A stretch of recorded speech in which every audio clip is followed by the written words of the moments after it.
Hello student, welcome to the next video.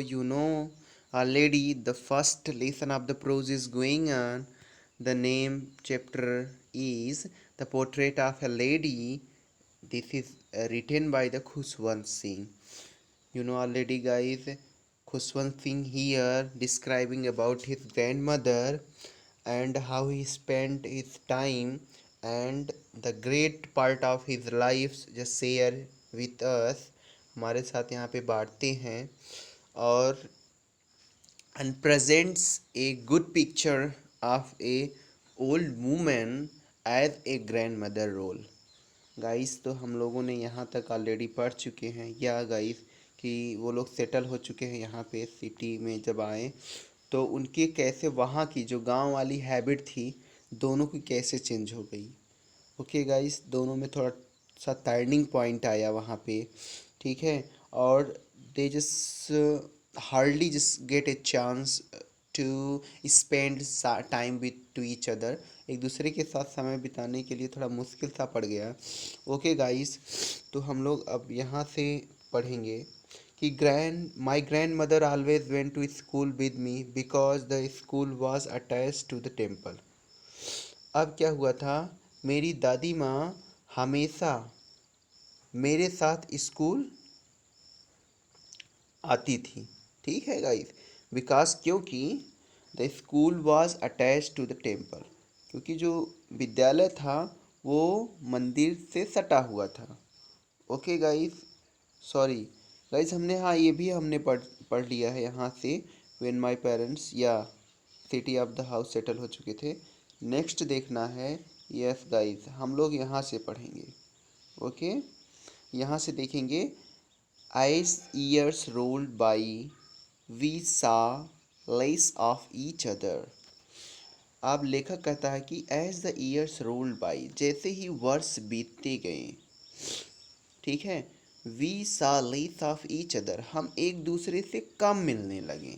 Okay, for some time, ठीक है, कुछ दिनों तक, केवल कुछ ही दिनों तक, she continued to wake up me, वह मुझे केवल उठाई लगातार, and get me ready for school, और विद्यालय के लिए तैयार की, ठीक है। व्हेन जब आई केम बैक, और जब मैं वापस आता, कहाँ से, विद्यालय से, तो she would ask me. Okay guys, तो मेरी दादी मुझसे पूछती थी क्या कि what the teacher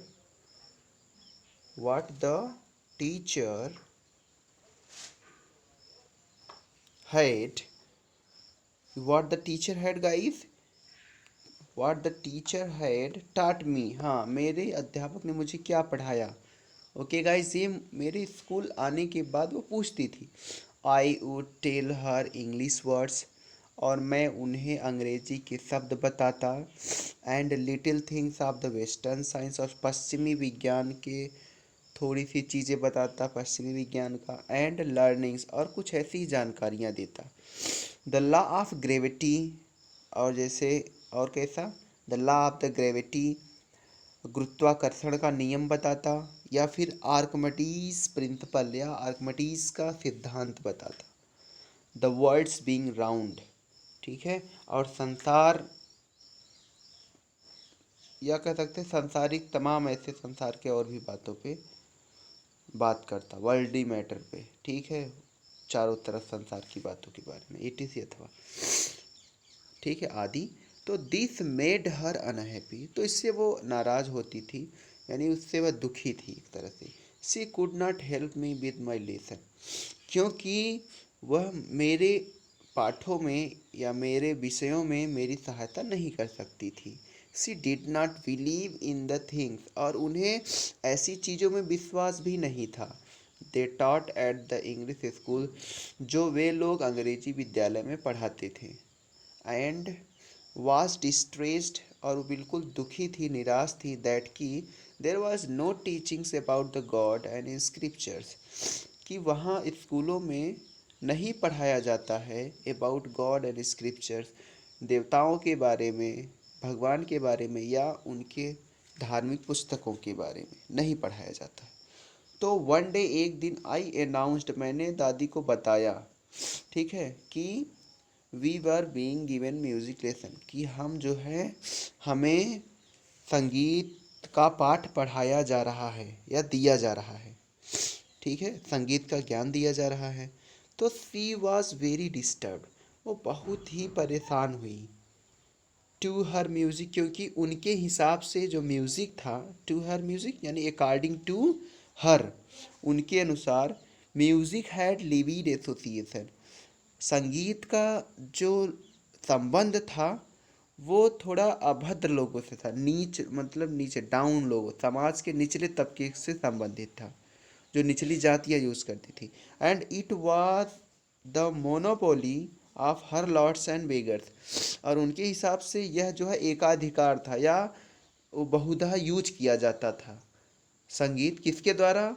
her Lord's, जो गाने बजाने वाली महिलाएं होती हैं उनके लिए, ठीक है। एंड बेगर्स, हर लॉर्ड्स वैसा होता है गाइज, आप कह सकते हैं। एंड बेगर्स, और भिखारियों के द्वारा।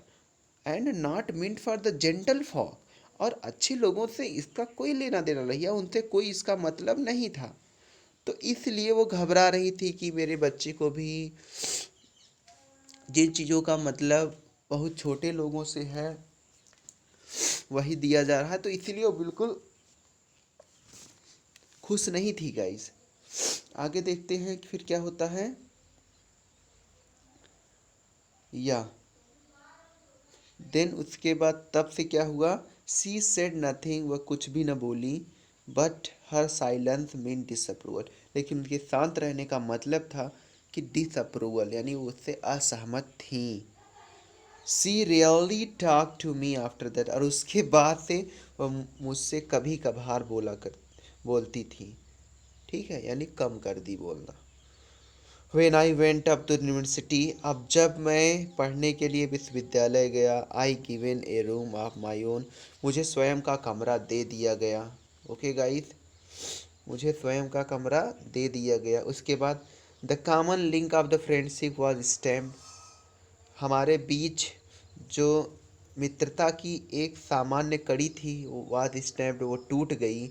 My grand mother accepted her seclusion, मेरी दादी माँ ने एक्सेप्टेड, स्वीकार किया, हर seclusion, अपने एकांतवास को। ठीक है, अपने एकाकीपन को, अकेलेपन को, लोनलीनेस होता है गाइस, seclusion मतलब लोनलीनेस, एकांतपन को। तो मेरी दादी ने अपने अकेलेपन को स्वीकार किया विद रिजग्नेशन, रिजग्नेशन मतलब होता है गाइस साइलेंटली, क्वाइटली, सिंपली, आसानी से, या कह सकते हो शांति से। ठीक है, आराम से कह सकते हो, दादी ने अपने एकांतवास को स्वीकार किया। She really left her spinning wheel, उसके बाद क्या होने लगा, वो सूत काटने लगी, वो चरखा चलाने लगी। तो she really left her spinning wheel to talk to anyone, तो वह बहुत बहुत कम ही जो है किसी से बात करने के लिए अपने चरखे को छोड़ती थी। उसके बाद क्या होता है, फ्रॉम सनराइज टू सनसेट, सूर्योदय से लेकर सूर्यास्त तक, she sat by her wheel spinning, वह सूत काटने वाली चरखे के पास बैठती थी या बैठी रहती थी। एंड रिसाइटिंग प्रेयर्स, और अपने प्रार्थना को गुनगुनाती रहती थी। ओनली इन द आफ्टरनून, केवल दोपहर में, सी रिलैक्स्ड फॉर ए वाइल, वो कुछ समय के लिए खाली होती। ठीक है, उन्हें समय मिलता, और भी किस लिए, टू फीड द स्पैरोज, वहाँ के कुछ चिड़ियों को खिलाने के लिए। तो गाइज जैसा कि आपको पता ही है कि in the village the grandmother just get in the habit of to feed the dogs of the street, वो पहले से ही आदत में थी ना, उनको आदत था कि वो गली के कुत्तों के को खिलाती थी। और यहाँ पे जब गली में कोई कुत्ते ना मिले तो जस्ट ही क्रिएट, ठीक है, या just he will have to get in the habit of, दूसरे पड़ गई, उनसे कौन सी आदत पड़ गई, to feed up the sparrow, चिड़ियों को खिलाने की आदत, या गौरैयों को। ठीक है गाइस, फिर क्या होता है, while she sat in the veranda breaking the breads into the little bits, और उस समय जो है वो बरामदे में बैठ करके रोटियों को लिटिल बिट्स, छोटे छोटे टुकड़ों में तोड़ती थी। ठीक है, and hundred of the little birds collected round her, और लगभग सैकड़ों पक्षियाँ उनके चारों तरफ इकट्ठा होती थी। Creating a variable bedlam of chirping से अपनी चहचहाहट की अलग अलग शोरगुल उत्पन्न करते थे वो लोग। क्रिएटिंग होता था, उत्पन्न होता था।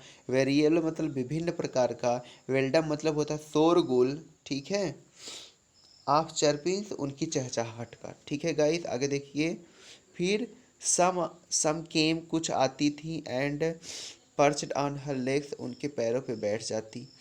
अदर्स ऑन हर शोल्डर दूसरे और कुछ चिड़िया उनके कंधों पे बैठ जाती। सम इवन सेट ऑन हेड और कुछ उसमें से तो उनके सर पे बैठ जाती। एंड सी स्माइल्ड वो, लेकिन उन सब में ही मुस्कुराती थी। But never should them away, लेकिन कभी भी उन्हें डांट करके उड़ाती नहीं थी। तो she use to it used to be, guys, it used to be the happiest half hours of the day for her। तो आपको बता दें, इट यूज टू बी, ये हुआ करता था, द हैप्पीएस्ट हाफ आवर, आधा घंटा सबसे खुशी वाला, ऑफ द डे, दिन का, फॉर हर, उनके लिए। तो यह उनके लिए दिन का आधा घंटा सबसे खुशी का हुआ करता था। Okay guys, so today is enough. I hope you enjoy the lesson, and we will maintain your study please, and try to just set up the story in your mind. Thank you to watch.